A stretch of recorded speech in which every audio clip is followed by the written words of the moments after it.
Match fixing scandal. This video may be inappropriate for some users. Is this the match fixing army? Are they going against it? I understand. I'm 18 plus. Recently dropped a bombshell video outlining an alleged match-fixing scandal that has infested. Valorant is collapsing. Yes. Oh my god! Finally. I think this issue is 10 times worse than Counter-Strike, by the way. Sean Guerres recently dropped a bombshell players, video right? outlining an alleged match-fixing scandal that has infested Tier 2 North American Valorant. He suspects that a gambling ring has generated hundreds of thousands, potentially millions of dollars by manipulating the outcomes of challengers' matches. This is arguably the biggest scandal to ever shake competitive Valorant, and, if true, could mark the death of the game's Tier 2 scene in NA. Why are you so silent, boy? Look, you want to watch this real quick? In the context of ranked Valorant, match fixing has been an issue for years. Word got out back in 2022 that there were sites where... Yo, how do you get such a haircut, Chad? I swear my hair doesn't go like that. Does it need to be longer? Because how did Cajal do it too? Cajal also has it in the middle. How do you put it down there to hide the hairline? It needs to be longer, no? A lot longer? People could bet on Valorant rank matches. I don't like long hair. Crypto, and that certain bad actors were getting into streamers and pros matches to manipulate the outcome, ensuring that their bets would hit. My YouTube editor iPad, you're just chopped. All right, buddy. Your cut will go to Denny this month. Someone bet on our game and is messaging me about it. I can't How do you know? Actually do that shit. He's messaging me about it. Why, He's is like, it throw. Glob? I'm like, no. Yeah. What? He said tell Adder to throw. I got 50 on you guys losing. I'm like, no. People actually bet on my shit, dude. I swear, I swear. I thought he was kidding, bro. I genuinely thought he was kidding at first. He's serious. And in 2025... With the iPi power panel, bro. Bro is tapped in for sure. Serious. And in 2025, things aren't much better. Even as recently as last week, Shazam shared screenshots on Twitter of text messages that he received where the alleged... Hey there, Shazam, if you do not start throwing this game, I will open loans on your name. Your social is... What? What the hell? Gamblers threatened to open loans with his social security number and even threatened him. If you do not listen to me and stop talking in your stream, there will be 4 men with AR-15s at your door. We are outside watching you, Shazib. Are they capping on our? And do they mean in-game or IRL? This is a little bit out of pocket, bro. If Twitch sees this, they will get banned. With violence if he refused to throw his matches on crazy. stream. He went on to call out Riot for their lack of response to the situation, stating, quote, "We've been dealing with our ranked games on betting websites for a couple of years now, telling Riot about it, and they've continued to not do anything about it until it gets to this point." It's pretty clear that Riot still has a lot of work to do to combat these crypto throwers, but recent events suggest that this issue runs much deeper than we initially thought. Back on May 15th, Valorant TO Mr. Funhaver began talking about alleged match fixing within the NA Tier 2 scene on his Twitch stream. The money being offered is genuinely insane. I don't know if it's real because, again, I haven't communicated with any of these supposed win traders. How much? Well, okay. I have communicated with some of them about the situation, but myself and my own team had people DM us saying, hey, we want to pay you to throw your game. From there, Mr. Funhaver continued sharing some serious allegations on stream, suggesting that on top of match fixing, certain Challengers players have been using cheats in official matches, and that a member of Riot's anti-cheat department knows about it. There is an active Riot employee that is very high in the anti-cheat department being paid off to let people cheat. Shut up! I have proof of this. I have seen it, and it is a very real thing. I can't share that, and I don't know if that's being investigated right now or not. But that is a problem. Shortly after, Shopify Rebellion General Manager Sean Guerres joined the stream and put Mr. Funhaver... Now you're actually blowing a... Now you're actually blowing... Open a case! Oh my god. Chat. Opening cases can always fix some deep down issue, some deep rooted issue. Huntsman low-key would fit here, no? A Huntsman case that I've been working on for over a week. Have her on blast for blowing open a What? case that he'd been working on for over a week. Sean then tweeted that the whole scene is rotten to the core and that he couldn't wait to show everyone. He also added that he'd burn it to the ground to make things what they were before Riot closed off their tournament circuit. What he'd found was, in his words, absolutely disgusting. Following that stream from Mr. Funhaver on May 16th, Sean Garez posted what was essentially a teaser for his video about the match-fixing situation. In the teaser, he reiterated just how severe things were. Old CS GOAT, by the way, if you're unaware, chat. Sean Gas. I think he was the guy that I always used to copy my pick'ems off, chat. Like back in CS. His pick'ems were bussin'. Who remembers? I think I always copied from Sean Gas. He said that, unlike the infamous iBuyPower scandal that rocked the CSGO community back in 2014, this gambling operation was on an entirely different level. He believes that it's generating hundreds of thousands, potentially millions of dollars. He also mentioned that both Riot and NA challengers were conducting their own investigations as well. Riot's head of anti-cheat, Philip Koskinas, tweeted that same day that, quote, "We have not received any reports of an anti-cheater accepting a bribe or of a rioter letting someone use cheats. If any credible evidence is received, I will investigate immediately." But after Sean Garez shared his short 5-minute teaser video, members of the community began commenting on the state of Tier 2. Most notably, Ten said that Riot essentially killed Tier 2 the moment they moved to a franchise system ahead of the 2023 season. He added that he wasn't surprised to hear of players match-fixing for life-changing amounts of money. Tens went on to share his disappointment towards the way that Riot have mishandled. Wait, so what did Riot do with Tier 2, chat? Franchise system means you have to pay for slots, or you have to be partnered with the league, right? Kind of like we had in CS. Oh, nah, I don't like that.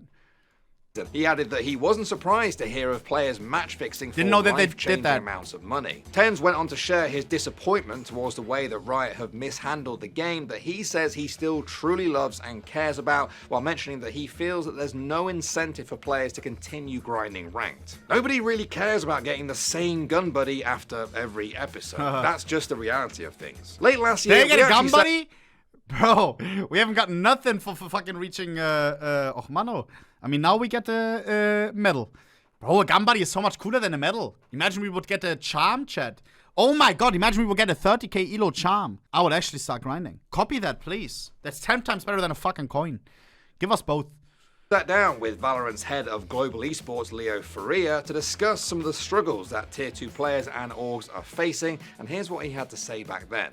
Now, I think it's fair to recognize that the system as is, it's for the most part closed, right? We have 10 teams, 2 Ascension teams, and I think to make a more sustainable change, to make a more substantial change, like I said, it's probably going to take us a couple more years to rethink the structure and the model and how it affects global events. But there's definitely an appetite and a willingness from our side at Riot to make more changes to make the system work a little better. Now, I know that Leo mentioned that these changes could take years to implement, but I can't help but think that the current state of Tier 2 Valorant could force Riot to come up with solutions even sooner. More and more orgs are leaving the scene, and they need some sort of financial incentive to stay in Valorant. Orgs aren't willing to field teams. I like his jacket, bro. Chat, I'm a thrifter too. I'm a thrifter at heart. Where are my thrifties? Not my, how do you say it? Not my Taylor Swifties, but where are my thrifties, bro? Oh, I love going thrifting, dog. I even went to one time like a thing. It was with my ex because she was full into it. And we went to a thing where you had to pay per kilo. You didn't have to pay per jacket or something, per kilo. That's full OG, bro. That's full thrifty, bro. And pay salaries, and jacket. only one team ascends into VCT each year. But regardless, on May 24th, Sean Garez released his highly anticipated expose. In the nearly hour-long video, he shares screenshots of messages between a Valorant player named Bray and 2 Challengers players who Sean says have been helping him uncover the truth. Tier 2 players Practo and Teague have been communicating with Bray to better understand how this alleged match-fixing scheme works. In the screenshots, Bray offers tens of thousands of dollars to the players in exchange for throwing maps to manipulate the outcomes and betting odds of certain 40k to lose map 1, and I'm gonna bet Burger Boys moneyline for 20k just for fun when down 1-0. If you come back and win, I will give you an additional 10k. But if you lose, you just get the 40k. I'll send 20k before map 1, and the other 20k after, unless you win, then it will be 30k. Bro, but why do they need to go to these guys, bro? If I was a pro and I like wanted to fucking throw games, of course you need some initial capital, right? But if you do it yourself, bro, it's a lot less likely that you get caught, right? If you and your 5 friends on the team, or 3 guys, or whatever, you know, the majority, so you can't get kicked out or whatever. If you organize together and you don't have these outside sources, leak DMs here, this guy turns your back on you because you decline a deal, blah, blah, blah. Yo, guys, we did it. Yo, guys, with Driller, yo, chill. Now, but you feel me? But I guess they have no starting capital, bro. Damn. Because look, like, it's much more easier to get exposed. You get peanuts compared to what they make. Certain matches. He asks the players I love thinking like a criminal. Am I the only one, chat? Sometimes I'm thinking, nah, that's an L robbery. I would do this. Dude, I'm not that guy. But sometimes I think like, you know, like I'm trying to come up with something clever.